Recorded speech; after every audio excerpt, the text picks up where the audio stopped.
All right, so back for part two with the coaching session. So let's check out what game we've got here.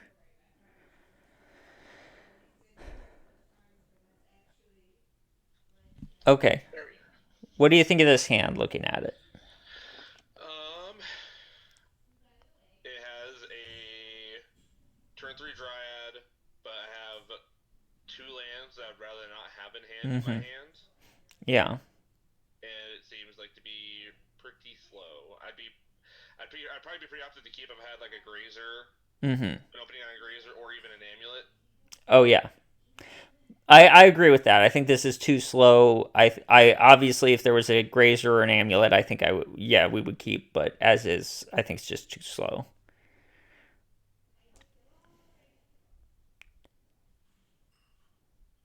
And I think I windmill kept this one. Yeah. I think that uh I think that that is correct.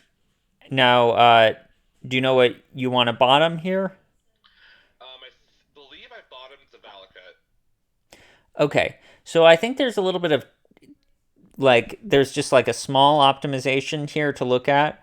So when we're playing out this hand, if we think about how the hand plays out, we want to play turn one Forest Amulet, and then turn two we want to play another land and play the other amulet.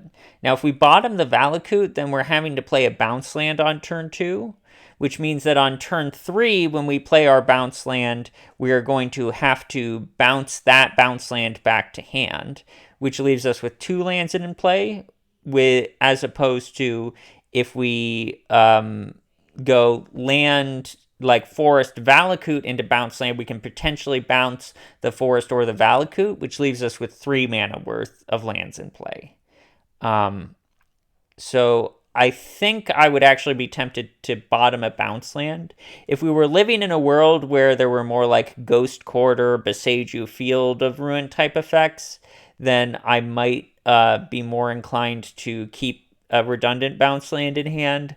But in the world we are right now, I think there's like probably more utility uh, to keeping just making our land drops sequence out a little better, if that makes any sense. No, it makes sense. I didn't really think about it on that access before. I usually think like, oh, more bounce land, good. Mm-hmm. But yeah, going back, we're saying on Then increasing again, mana values. yeah, I mean maybe it's fine to bottom the Valakut though, because the other consideration I'm having is like prismatic ending, and if one of our amulets gets prismatic ending, I'd probably rather have the second bounce land, and if that doesn't happen, we're probably winning anyway. So I don't know. Maybe bottoming the Valakut's fine. Maybe it's correct. So It's very maybe so. marginal. Just the sort of things. I guess more what I'm trying to say rather is that you should think about how the hand's going to sequence out a few turns in advance as you're choosing like what to bottom, like what are the first few turns of the game going to look like, what kind of things could matter. And I guess to me the biggest danger to this hand is like a prismatic ending or a thought seize on one of the amulets, and in that case I'd probably rather have the second bounce land. So anyway, I'm rambling. Why don't we hit play and see how it goes? Sounds good.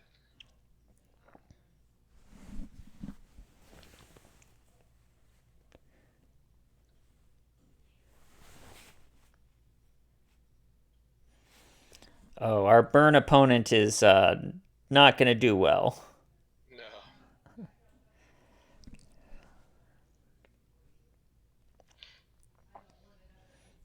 he had a really good start though. It's a strong start, not strong enough though.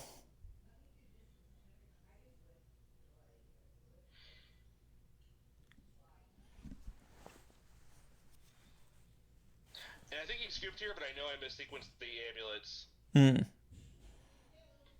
Well, it actually wouldn't matter because they're only at 16, so double strike 16 is enough. And he saw the line. Yeah. Yeah. I mean, even if they were at, like 18, putting them at 2 with an Eidolon in play is effectively dead because they can't cast any spells. And you can just let them attack you with the Eidolon, and they're not allowed to cast spells, and then next turn you can attack and kill them. Would it have been too greedy to go for the high roll play and get 2 bounce lands and cast Turn Timber to hit another Titan? I think that would be too greedy because there's a pretty reasonable chance that you completely miss. Yeah, exactly. Yeah. I'm pretty sure that thought did cross my mind at that point. I was like, no, I Yeah. don't feel like we're not going to do that. So, Yeah. um,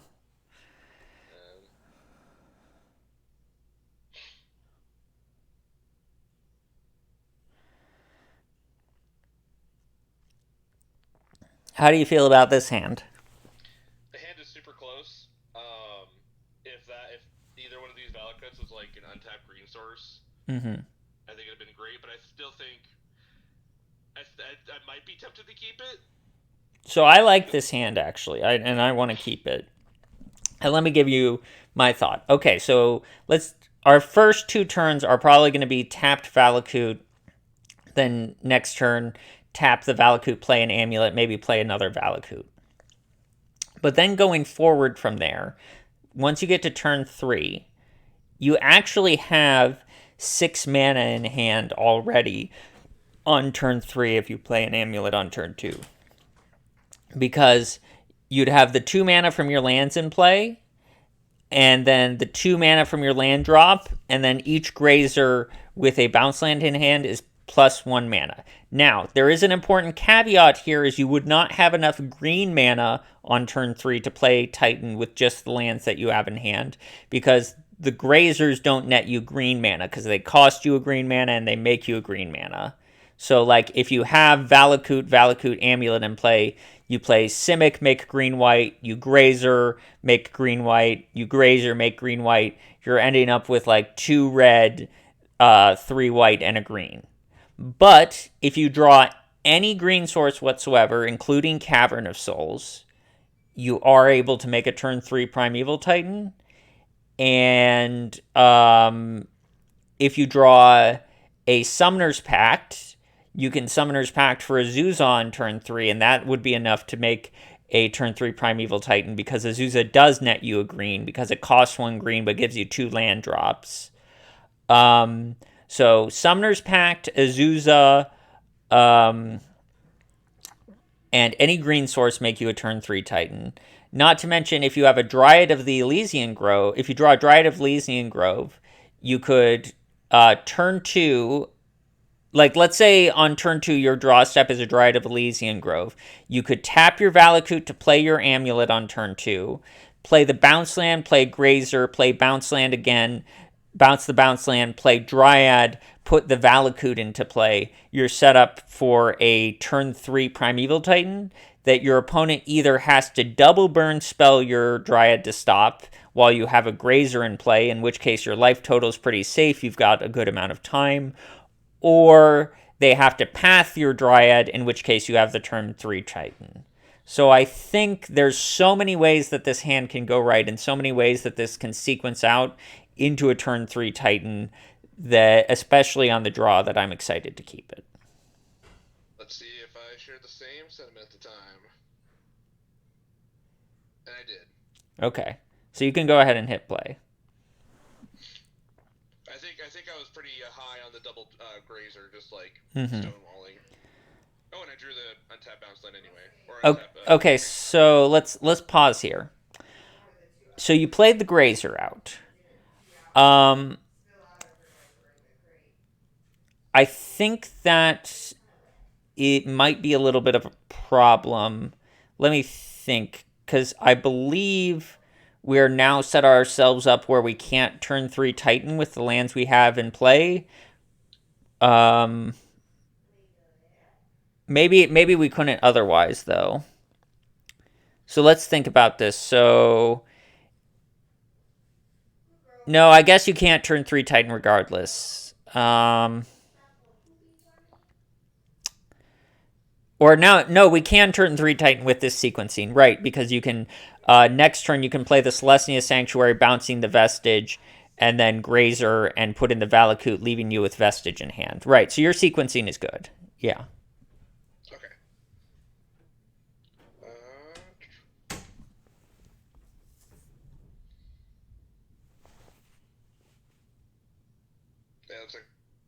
second bounce lands. Yeah, you can keep playing.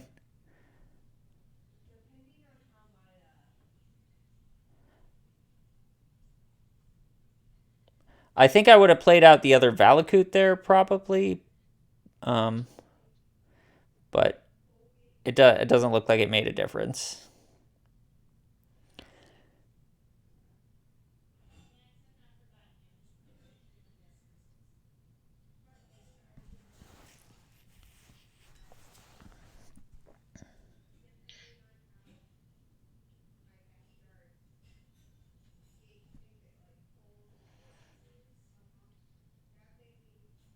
And then we just have lethal here, right? Yep.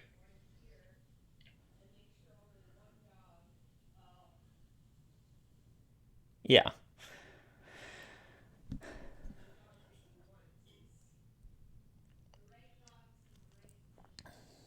Yeah, so I think you did everything good there.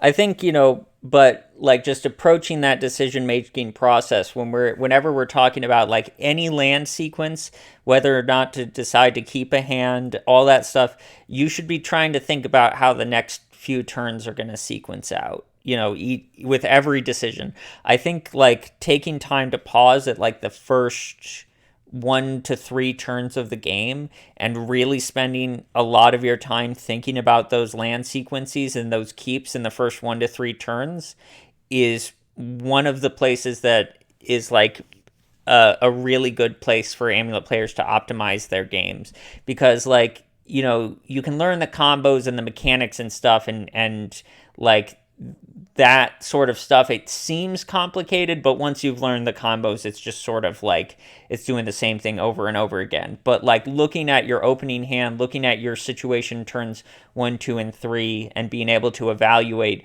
what are my different paths to Primeval Titan, what are my land sequences, is gonna be like I think one of the things that'll help you. Um, I mean, because like I will say when I looked at that opening hand, that was a snap keep for me. And it was a snap keep for me because I was looking at, you know, this hand makes Primeval Titan on turn 3 in a lot of different ways. You know. And then just anything like another Dryad, another Zeus, another amulet, anything just speeds up that process even more. Right, right. Alrighty, so this was against Coffee Man. So let's see this one.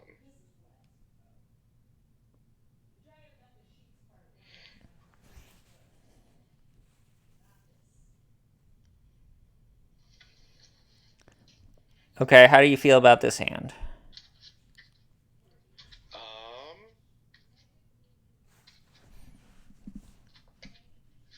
Again, I had two lands in hand that I did not want in my hand. Mm-hmm. um, I felt like it was still overall pretty slow. I might have been more tempted to keep this if I had an amulet or a grazer again, Mm-hmm. but Yeah.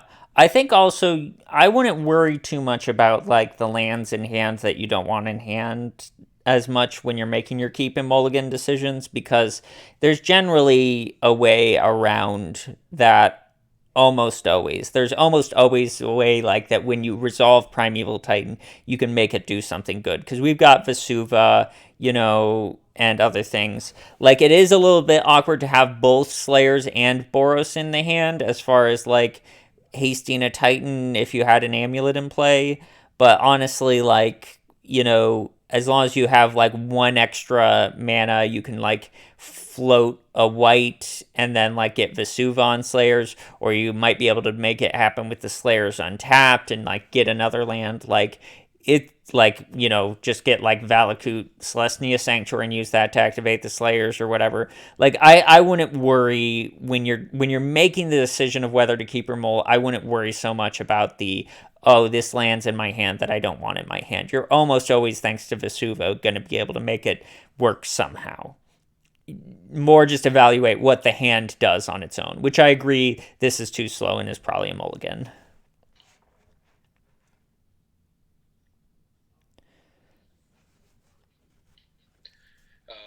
optimistic. What do you think? Um, I think it could go depending on depending on what my opponent's playing. It could go either really really well or it could go really really bad. Mm-hmm. Um, I mean, if it's a Thoughtseize deck, obviously you take the Summoner's Pack, but we do just have turn four double amulet Mm-hmm. with a Teleria West and a Simic Scroll Chamber. Mm-hmm. So I'm thinking it might have been like I couldn't remember if I kept this one or not, but I mean I think it could be okay. Yeah. I think I would keep this hand on the play, and I think I'd probably mulligan it on the draw. Okay, so more of a play keep versus a draw keep. Mm-hmm. Let's see if I had kept this one or not. And I mold it. Okay. I think this game I just like mold to oblivion. Yeah, it does kind of seem that way. Yeah, because there's not really. I mean, honestly, I think at this point you keep this hand, right? Because you go Saga, Vesuva on Saga, and just like hope turn four Titans good enough. Right. Um. I did keep this. Looks like I put Yeah, so Vesuva back. I think you really wanted to keep the Vesuva there because I think you wanted to play Vesuva as a Saga on turn two. Okay. And then I put the Boris Pearson back. Okay. Um. Oh, we are on the play. Yeah, we were on the play. Gotcha. I thought we were on the draw. I Then also can we pause for a sec? I also don't think I would lead on Saga like with the five that you had. I don't think I would lead on Saga because I don't think we accomplish much by having the amulet on turn three. Um, and like you always want to get the amulet on like the turn you are gonna combo because then you can get like you can kind of double dip in getting like the saga to produce mana and be an amulet. Whereas like if you play the saga on turn one, it gets you an amulet on turn three, but you're not really doing it on turn three, then you're behind on a land and you're kind of further away from comboing there. Not to mention like saga tokens to be blockers and stuff. So I think with the five you had, I probably would have led on Bajuka Bog and then like saga on turn two maybe. And then like turn three, make a saga token, turn four, make a saga token, or even go for, maybe at that point you've drawn a ramp spell or an amulet and you can like go for Titan. You know, okay. I think when you're behind on resources, like quite far behind on resources, uh, Saga on turn one is a little ambitious. Um, Hmm. now, if we had the Vesuva still in hand, then absolutely Saga on turn one, Vesuva Saga on turn two, because then we're setting up for our combo on turn four. But as is, I don't think I want a Saga on turn one. So I guess so one of the things so there's a weird interaction with Vesuva and Saga. So when you Vesuva on a Saga, does it enter with the chapter keys and it goes on to chapter one, or does it enter in as a Saga on chapter two? Chapter one. Okay, so it just comes in as Saga on chapter one. Okay. Yes. Yeah, it's just like it's just like it entered the battlefield like originally as a normal saga because Vesuva copying things doesn't see things like counters on the thing, for example. So like let's say your opponent had like a raging ravine with some +1/+1 counters on it, it wouldn't enter as a copy with the +1/+1 counters. Okay, makes sense. Okay. Alrighty. Also, I mean, maybe this is an important, like, similar thing, but like, if there's a land with a spreading seas on it, you can Vesuva the land with a spreading seas on it, and it will just be a copy of like the land without the spreading seas. It won't be like an island. Interesting. Okay, that one I did not know. Yeah. I just figured because Spreading Seas says that it's an island, now it's an island. But I Mm-mm. guess layering's weird because magic's weird. So Yeah, the copying always copies just what the original card is. gotcha. Okay, that's good to know. Yeah. Well, this is part of the reason I like doing this tutoring stuff is like, I make videos and things and like I talk through my thoughts in the videos, but sometimes like there will be like weird little interactions and stuff that like maybe I'm conscious of, but like don't maybe come up as much in like when I'm making a video or something uh because like I'm just not making the play that like makes that relevant. But like seeing somebody else play, maybe I can spot or talk about little things like that. Hmm.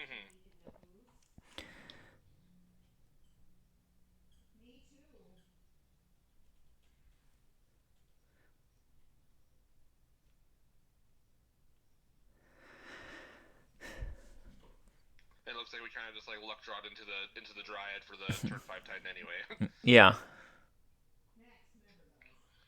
I mean, our opponent's not really doing much, so it's not necessarily uh, super surprising. I like that transmute for the cavern. I think that's a pretty heads up play. Um, our opponent was very much playing like they have metallic rebuke, and even if they didn't, like even if they hadn't been doing that, they still always could have it. So like you know, playing around that, I think was a good idea. And I think I just grabbed 2 Valakutes and shotgun down his board. Okay, so here's a good moment to pause. Because this is a good thing with math as far as if you have a Dryad in play, you play a Titan, you have not made your land drops for the turn. So you have 2 land drops available. In that exact specific situation where you have made no land drops, you have a Dryad in play, and you play the Primeval Titan, it is better to get a Valakut plus a Vesuva. The reason is you can Vesuva on a bounce land. So the 2 lands entering gives you 2 triggers. You can bounce the Vesuva, replay it as a bounce land. That's a 3rd trigger. Bounce it again, then replay it as a Valakut, which gives you 2 triggers. So it has the same effect of ending the turn with 4 or ending the turn with 2 Valakuts in play, but in the process, you've gotten 5 triggers rather than 4. Oh, okay. So I think just sometimes taking the moment to do the math and ask yourself, is it better for me to get Valakut here, or is it better 2 Valakuts, or is it better for me to get Vesuva plus Valakut and do the Vesuva as a bounce land and then ultimately end up replaying it as a Valakut? Is like, and it's important here that you had it made a land drop, because if you had made a land drop this turn, then it would still be 4 triggers regardless. So you might as well just get the 2 Valakuts and leave the Vesuva in your deck as like an extra bit of flexibility. Okay. So grabbing that in the case if I didn't have any land drops, and Mm. then so that'd be 3, 6. Okay, that makes sense. Yep. Okay, we can keep going.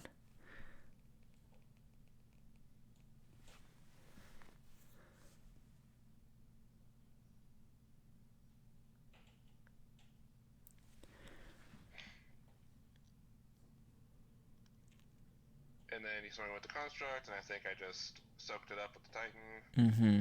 That makes sense.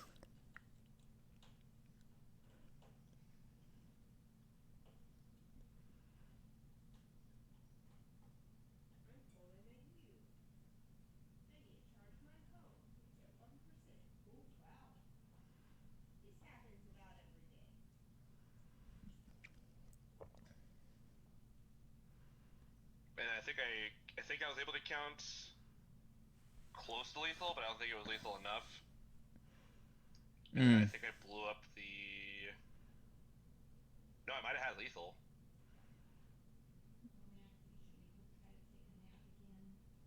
It No, looks like I maybe. was just shy, so I just blew up the construct at that point. Yeah. I think when you don't have lethal, I would rather have blown up the Memnite and the Esper Sentinel than getting 6 more damage at the face.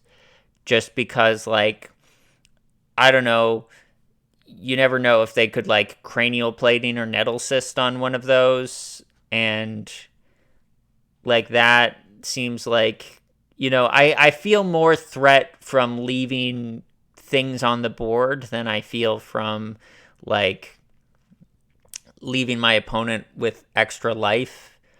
I mean, I think the worst thing that can happen to us right now is probably like a dispatch on the Dryad plus a bunch of like draw two effects is kind of like worst case scenario. Like, dispatch the Dryad, like thought monitors, and then like start to build a board, and then like, I don't know, be able to at some point put a like make a really big like nettle cyst with a shadow spear and be swinging at us. And like in that case, I'd rather have an opponent who has less artifacts in play than less life total, I think.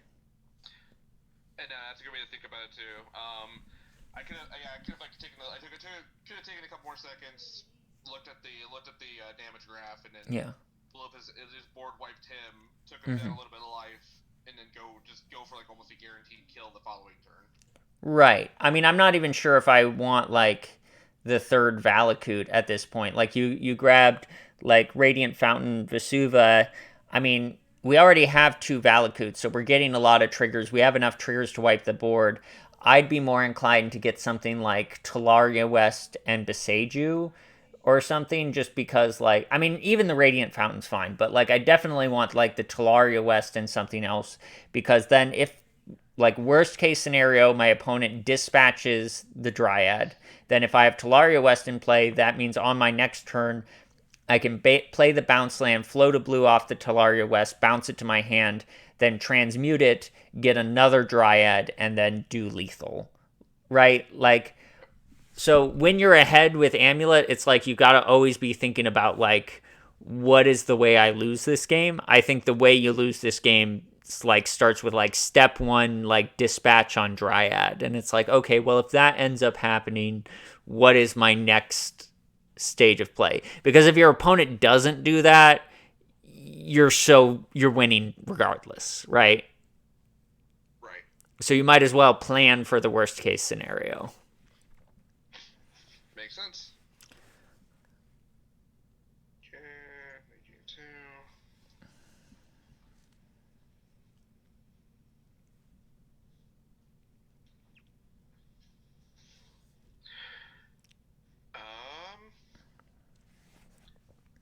I think with this hand,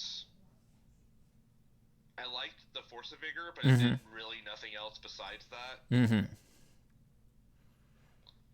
again, I think I was under it being just a little too slow. Yeah, I think it's marginal. I'm greedy enough that I could maybe see keeping this hand just because of how it does have a ramp piece in it, and Force of Vigor is just so good. So like, I know I will sometimes greedily keep hands I should not, and this looks like the type of hand that like I know in my heart I should throw it away, but there's a part of me that wants to keep it. But yeah, I think throwing it away is right. I might have kept it. I guess we'll Yeah. see. Nah, I just threw it away. Yeah. um, Oh, that reminds me. Maybe we should take a moment and pause here, and you can do a right click and view sideboard, and we can talk about how you sideboarded for this matchup. So you took out two turn timbers, a Colossus, and a Zuza, a Grazer, a Forest, and a Bajuka Bog. And then can you go over to where you have your like deck list on the other page? that is constructed. There we go. Okay, so maybe we can can you do like the sort by mana cost, and we can just pull things out? Or so you pulled out two turn timbers, a Colossus, and Azusa, a Forest, and a Bajuka Bog. Jukabog, a forest. And it looks like you brought in the engineered explosives, the cavern, the Beseju, and the forests, and the fire spout. That's not what I wanted.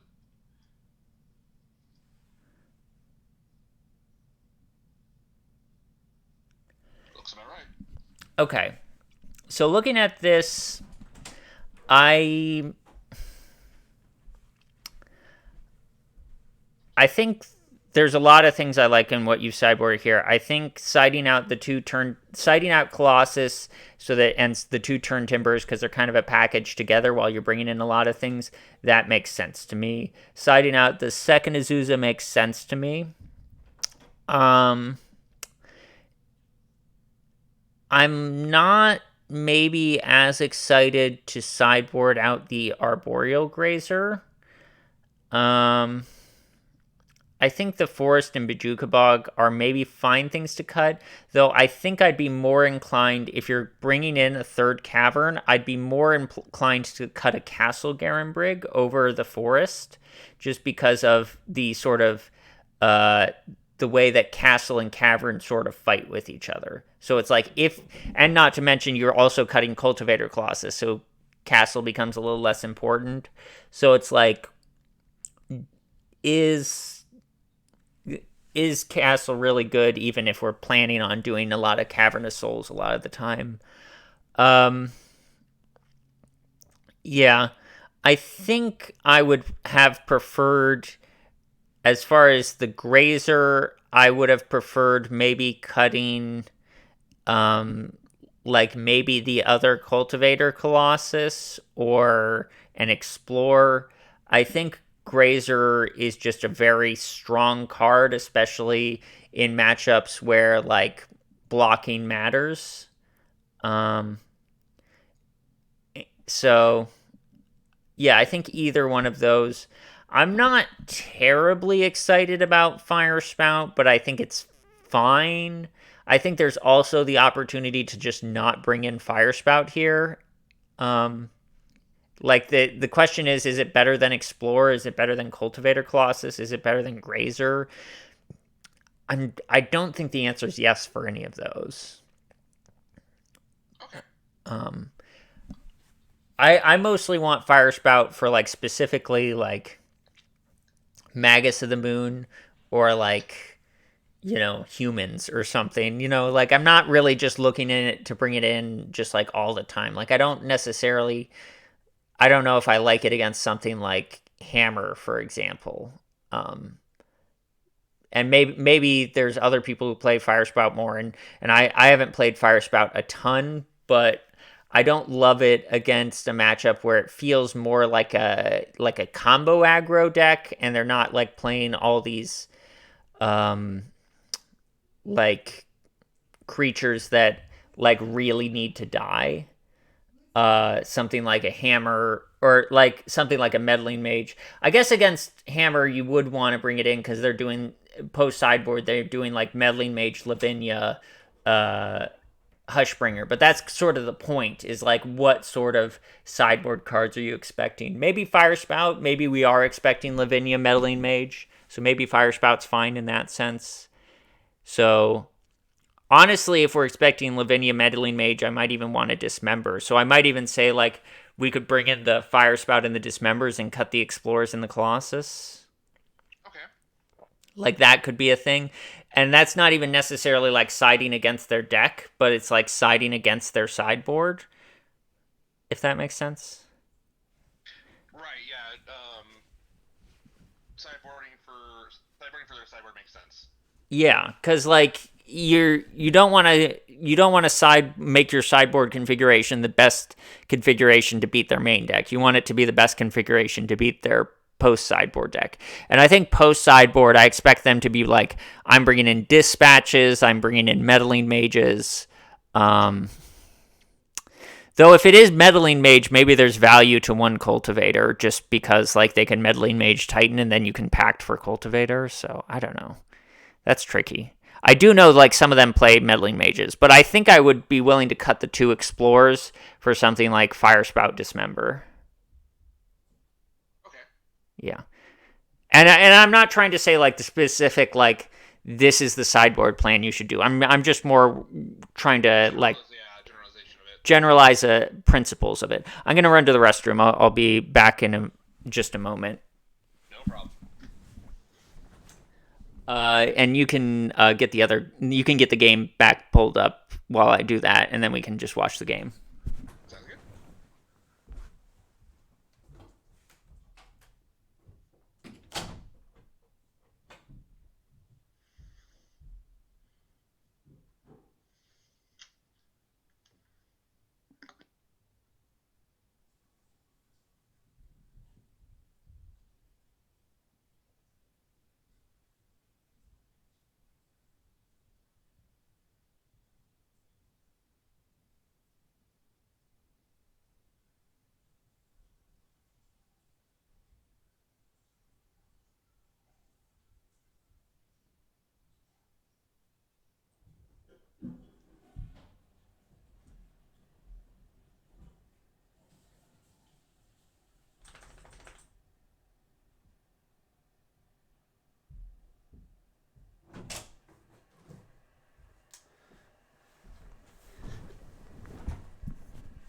Okay, so this is game two. We're on the draw. Yes. Okay. So what do you think about this one? Um, I felt like it. I probably feel it might be maybe a little slow. Mm-hmm. If I had a little more ramp in it, I might be more tempted to keep it. But it's like it's not horrible either. Yeah, I think I generally agree with that assessment. I think it's not horrible, but I think it's a mulligan. I mean, it does have the like saga into Vesuvan saga type play you can make, which can set up for like a lot of mana turn four. You got like a fire spout going on. You got a cavernous soul. So there's like a lot of things to like about this hand, but I generally think it's kind of slow. And um, this is a matchup where we can maybe afford to go a little slow, but I also think our average six is probably better than this. Agreed. So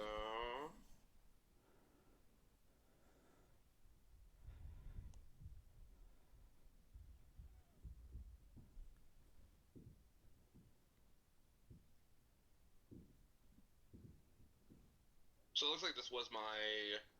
Looks like this was my six. Oh, well, I kind of like it as your six. Then I think I like this better than. It's kind of weird. I feel like it's a mole on a seven, but a keep on a six because you can bottom the sun home. It's like when you're on a seven, it's like you got a good chance of getting like a good six, but like it's kind of harder to ask for like a good five if that makes sense. Um, Mm-hmm. all right, so let's go. You can go ahead and hit play, and we'll see what happens.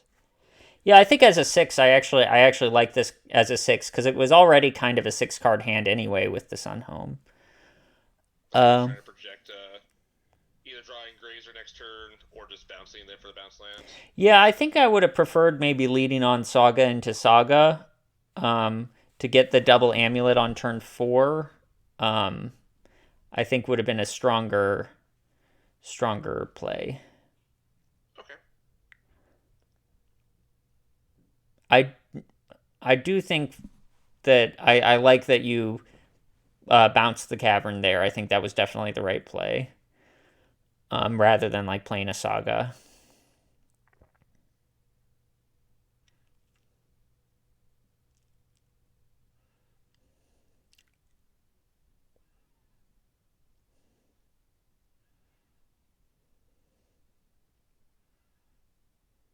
Hmm.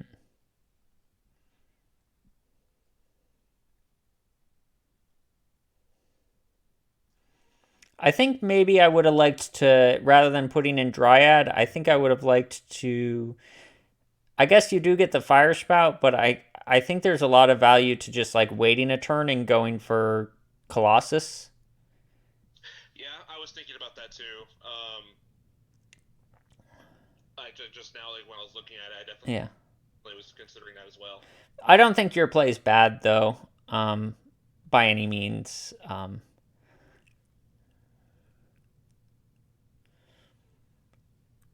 I think I also might have considered getting Expedition Map right there um, over Amulet. It is a little bit slower, but should the Summoner's Pact not resolve, it does allow us to just get a Valakut and start like um, just start of like playing a fair game where we're like just shooting everything down, especially like with the Force of Vigor in hand.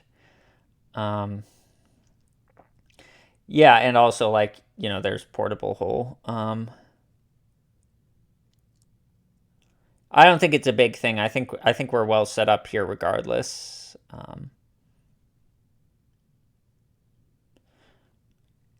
Okay, so let's pause here. So this is the first like real big thing of the game.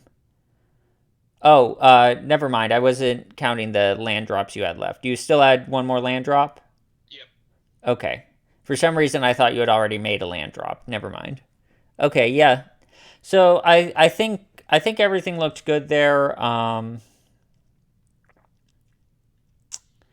Yeah, I mean, I think your play with the Dryad Fire Spout was fine. I think there's value in waiting a turn for the Colossus, but that's not something like there's things I see that I feel strongly about. Like this is definitely like you should definitely be cutting Bajuka Bog against Yawgmoth kind of thing, right? Where it's like, oh, Right. there is a mistake, right? But that then there's things that's like, maybe this is a little bit different from how I'm doing would do it, but that doesn't mean it's wrong, kind of thing. And that's where I would put the Dryad Fire Spout play. Like it wasn't necessarily wrong, but it wasn't necessarily 100% right either. Right, and I'm not 100% sure which was right in that situation. It's hard to tell, And honestly. obviously, and obviously, I could have been kind of got immediately blown out if he just had Metallic Rebuke in hand. Hmm. I mean, there that is, yeah, that is kind of the danger with a play like that, and like also like if they Metallic Rebuke next turn when you've got like this 7 mana on the Summoner's Pact, it's like you can still at that point grab the Dryad and put the Dryad in play. So I don't know. Um, it's tricky. There's a lot of different permutations of how things could have gone. I think it worked out well, and I don't think that anything was glaringly obvious to me as wrong. I definitely think the not leading on Saga at the beginning was kind of weird to me. Like especially with the Vesuva, like not going Saga into Saga. Yeah, I mean, that's something. I think that's definitely something I'm going to consider more in the future. Mm-hmm. Is going more for. I mean, obviously he's in the Zurius colors, so there's not like a way he can Mm-hmm. immediately blow me out from doing that play at all. So, Right. um, And that just so kind of gets you like towards your like amulets in play and gets you towards like potentially having some big combo turn. yes, no, agreed. All right. Want to look at another game? Yeah, let's go ahead and pull that up. And since there was some stuff with like getting the technical stuff started, I think maybe we can go to 210. So, Sure. I was like 210. I forgot you're 3 hours ahead of me, so oh yeah, sorry. no, you're good. Yeah, I'm Make sure. Eastern time.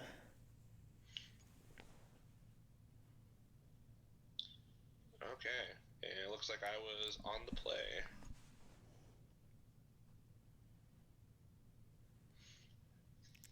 I mean, I don't think Yeah, we really need to discuss this. You know, like yeah. This is a yeah, pretty what did he call it? Yeah, pretty backhand. So yeah.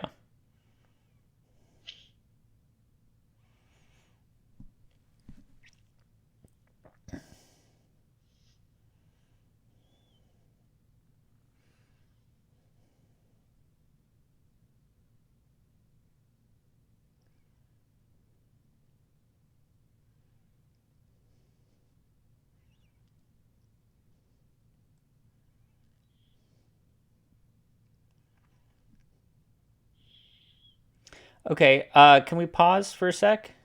mhm.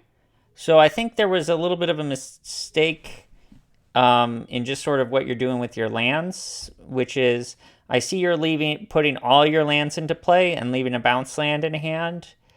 Um, and there's a big problem with that, which is if your opponent croaks at you, you would have to discard the bounce land. So this turn you just drew, I think, like the Slayer Stronghold, maybe. Um, but just like the previous turn when you played out the Sun Home in the Forest, right? Uh, you left yourself open to having you had 5 mana in play. Your opponent could have played a Croxa, made you discard the Simic Growth Chamber. Let's say at that moment you draw a Primeval Titan. Suddenly you don't have the mana to play it.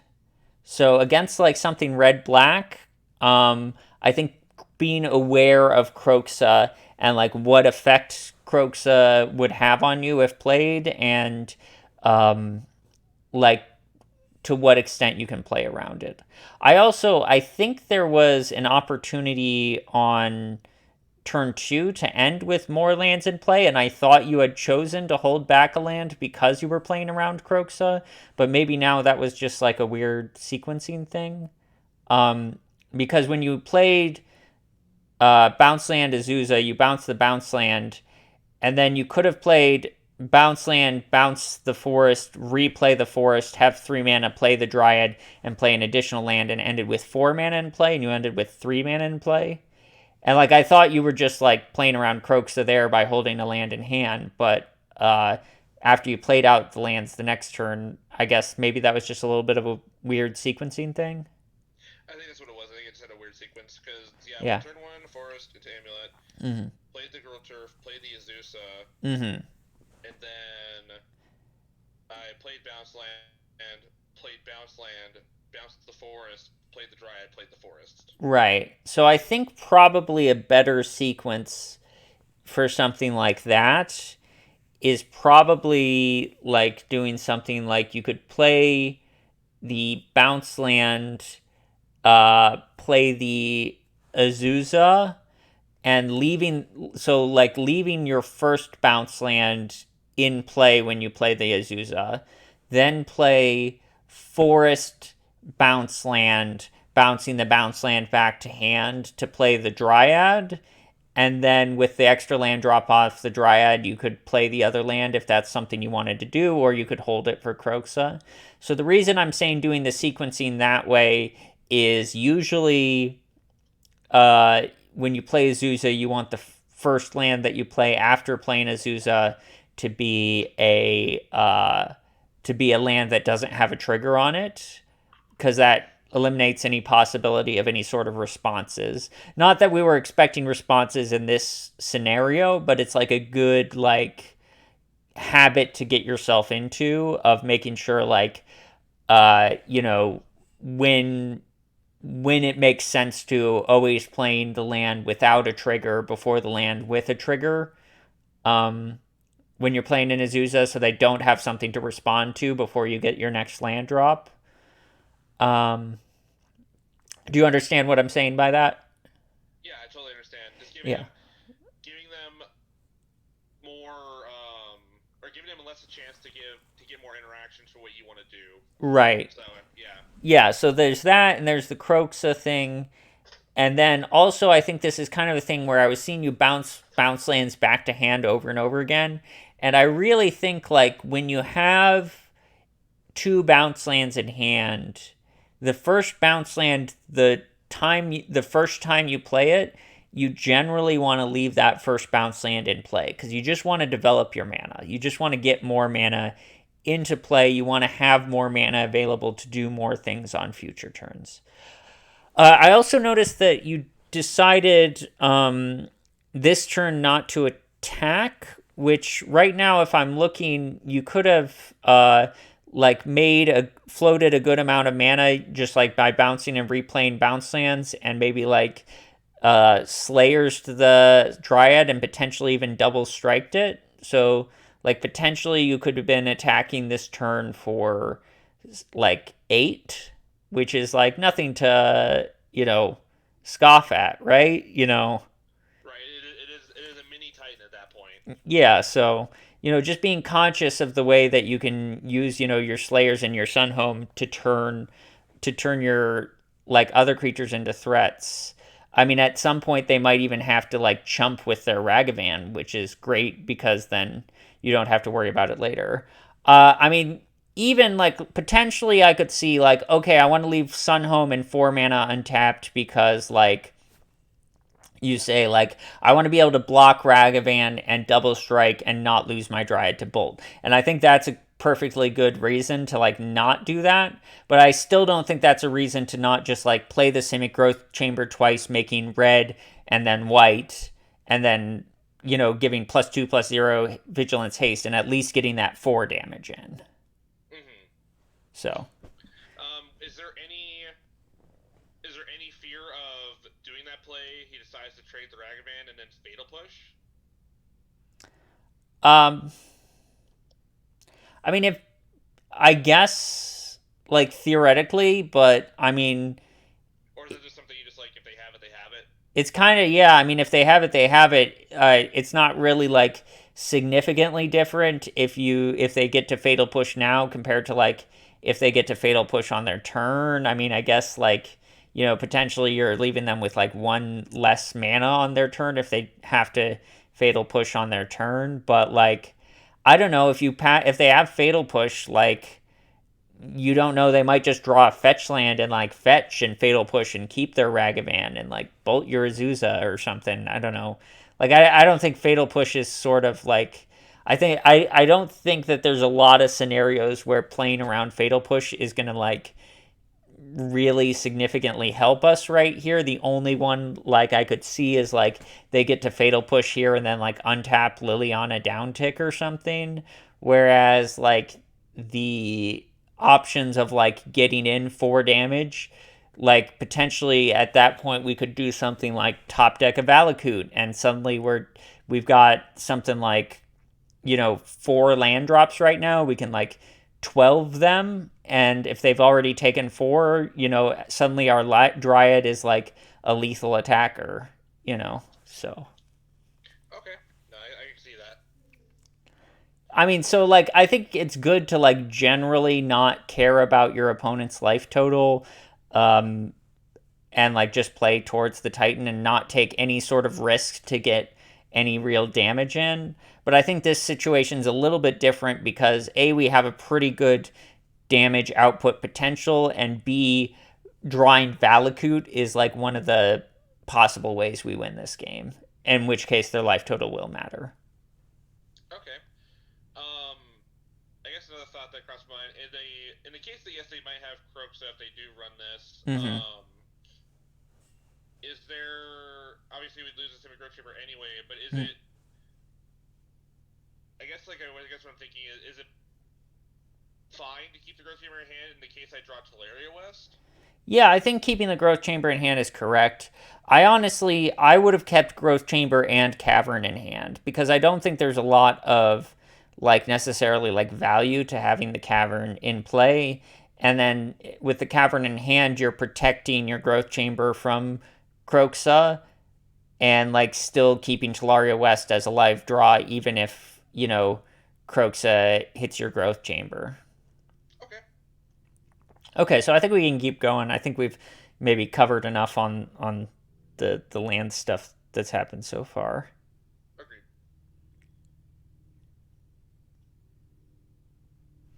Well, Yeah. yeah. So it's funny because this is how playing Amulet goes. Is sometimes you have all these little decisions, and it's like you think about what's the best possible way to do this, and then sometimes you just draw Primeval Titan and win. So, Yeah, exactly. You're trying to five head every single play, and it's just like, well, there's the Titan. I guess I'll just go. right, right. Alrighty.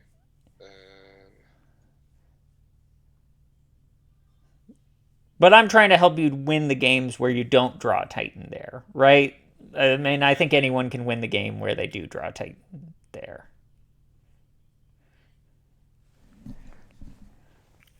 How do you feel about this one? I mean, I feel like it's not the worst thing I could have. I mean, I have a Force of Vigor for Alpine Moon or Blood Moon. Mm-hmm. Even Alpine Moon's kind of like niche against this matchup anyway. Mm-hmm.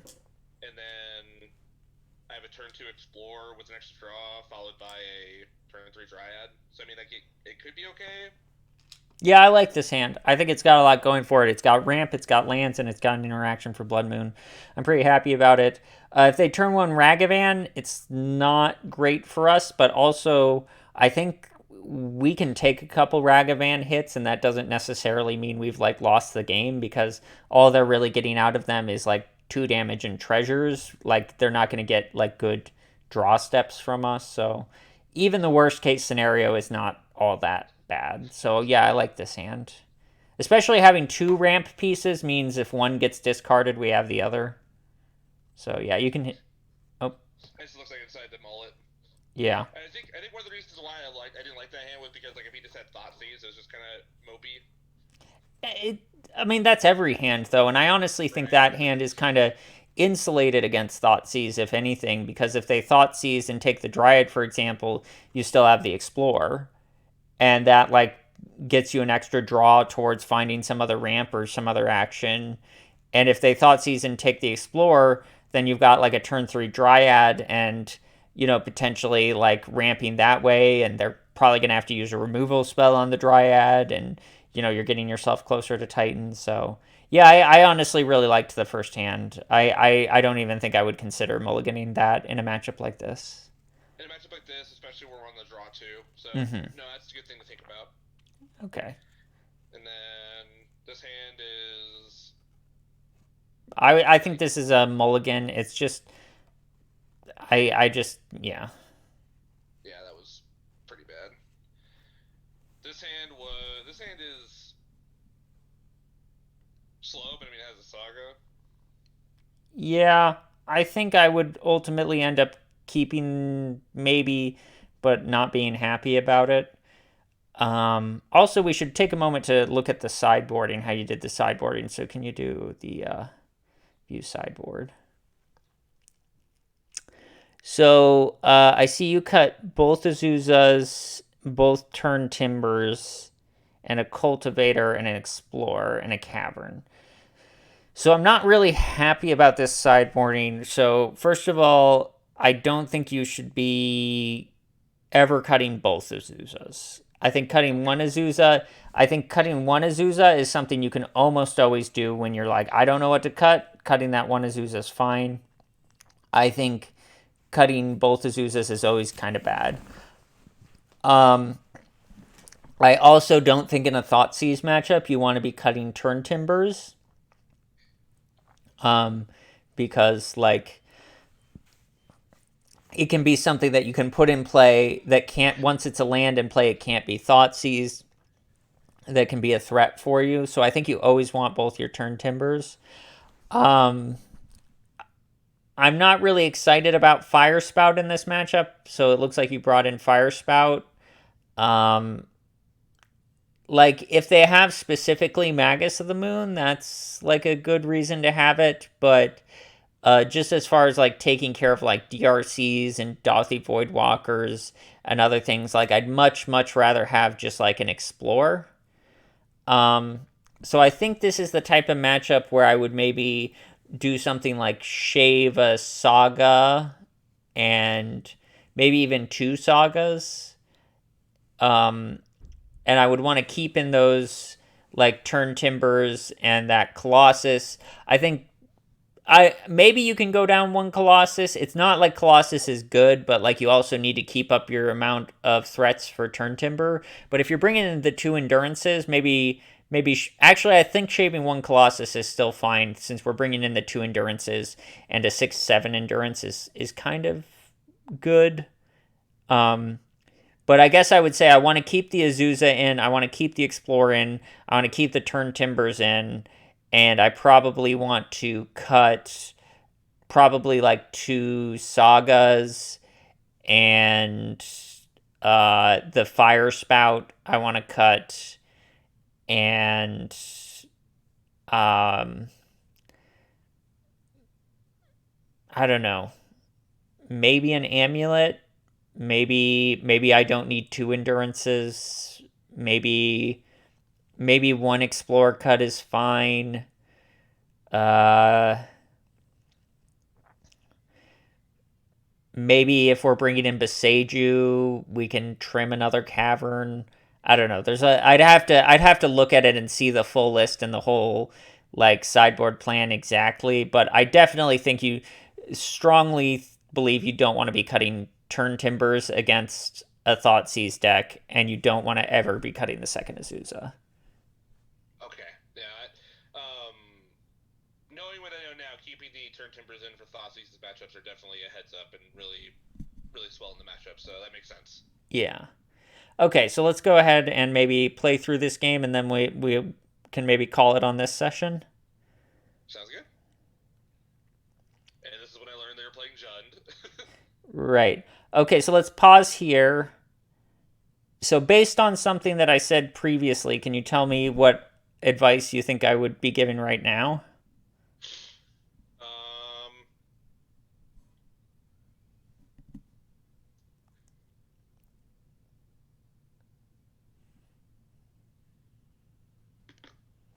I'll give you a hint. We're on a mulligan to 5, which means we're down on resources. Probably should have done turn two Urza Saga versus the turn one. Yeah, I think turn two Urza Saga would have been a lot better in this situation than a turn one. Because I think Because at least, the tokens could matter, and putting ourselves behind on lands as early as turn three just doesn't feel like a winning game plan. agreed. All right, let's keep going.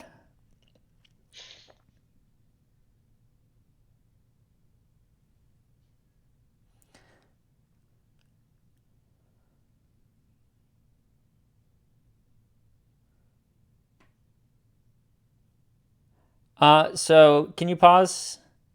So I think there I might have considered casting a Summoner's Pact for Dryad, just to have something to advance your mana a little bit, potentially block the Ragavan. Um, like, even if they cast a removal spell on it, you're still putting yourself ahead one land. And I do not think we can afford to like sit around and wait till turn six to cast this Summoner's Pact as a Primeval Titan. I think that's just sort of a losing game plan. Yeah, and I do remember. I think this situation coming up, and I do remember like considering packing for the Dryad. Mm-hmm. But then I remembered he had the Beseju in his hand, and I was like, that's kind of bad. But I mean, Oh yeah, just there in is the case, right? Beseju, so we would lose if we packed for Dryad. So in that case, I think because of the Beseju and because of the fact, oh, well, we're just kind of dead, aren't we? Because they got Ren plus Beseju here. Yeah, they're gonna loop this Beseju on us. Yeah, sorry, I think I just kind of missed that because when things play, they kind of play fast and don't have the time to sit there and think as much.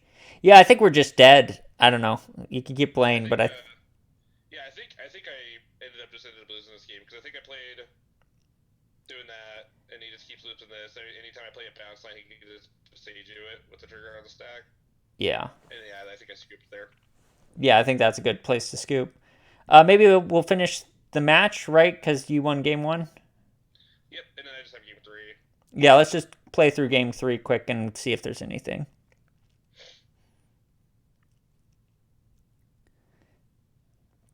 And I'm pretty sure I think I kept this. Yeah, I like this as a keep. It's not like the most exciting keep, but like I think Castle kind of makes this hand. I think might also be a good hand to turn to the Saga. I think the fact that it doesn't have a bounce land, the sequence I'm thinking of is if you turn to the Saga, that means that turn four you could start the turn with the Castle Garen Brig in play and like the Saga and like a forest, and then potentially if you draw a bounce land there, it's like exactly enough for Titan, and like also the Saga tokens can matter. So I think in a situation like this, like once again, even though we're on seven cards, we're kind of like, oh, but you do have an amulet. I don't know. Yeah, second amulet does change the math a lot, but he could also just But go you don't have a bounce land is the thing, right? So that means right. like maybe we're setting up ourselves. Okay, here's another thought because I wasn't thinking about the amulet, but here's another thought. We turn to the Saga. Turn three, we make a Saga token. We go into turn four with Beseju, Valakut, and Saga in play. We float one off the Saga. We get an amulet in play. We play the castle. Since we didn't play the forest, we can tap it twice. And on the second tap, we have exactly enough to make Titan. Seems good to me. Yeah, no, with the turn two saga and with that configuration, that works out really well. Yeah, so I just like thinking about like just take like I said, like taking the moment to pause and just think about how the future turns like sequence out. Now your play is very good if you draw a bounce land. And I'm not saying like, you know, there's no value to your play, right? Because if you draw a bounce land, you have set yourself up for a turn three Primeval Titan, which is great. But if you don't draw a bounce land, I feel like your sequencing can be kind of bad because you're missing out on your Saga tokens and you're kind of setting yourself up into a world where if you don't ever draw a bounce land, you need the bounce land to get to the 6 with the double amulet, sort of where how you've set it up now, and like there's just a chance you just don't draw a bounce land.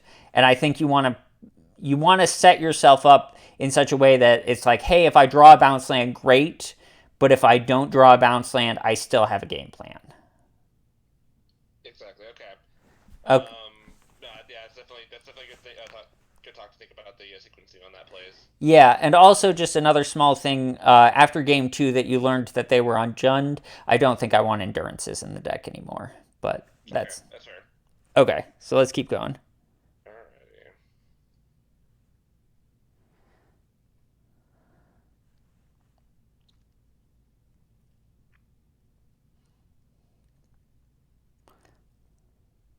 And I think my exact thought when I played this was quote unquote, yeah, well, we'll just draw the bounce land. We did draw the bounce land.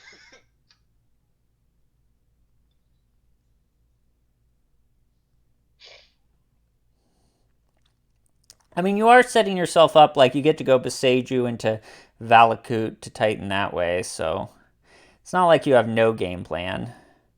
Wow, that is a brave thought seize from our opponent. Very.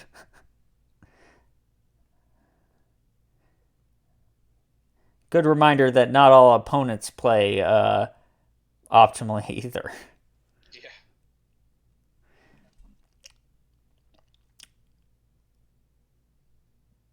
Oof.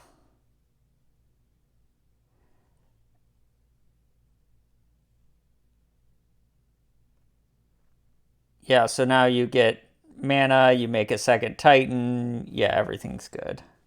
Yeah. I No. think if they had, I thought they were going to Beseju the Valakut, and if they Beseju the Valakut, I think we lose there. Yeah. No, because I can't double untap. I'd be 1 mana short. Yep, yep. And that's the exact thought I had. I was like, oh, you're gonna send you the Garenbrig? Cool. Yeah, yeah. Like if they were going to Beseju the Garenbrig, they definitely should have done it on their turn, right? I don't know. Yeah, there was a lot of weird stuff that happened on that one, but Yeah. it still worked out all the same. It's a hard deck to play, also a hard deck to play against. Okay, so I think I'm going to just do a little YouTube outro here. So thanks everybody for watching. If you would like to do some coaching with me, there's a link down below in the description. And I will see everybody around for my next video.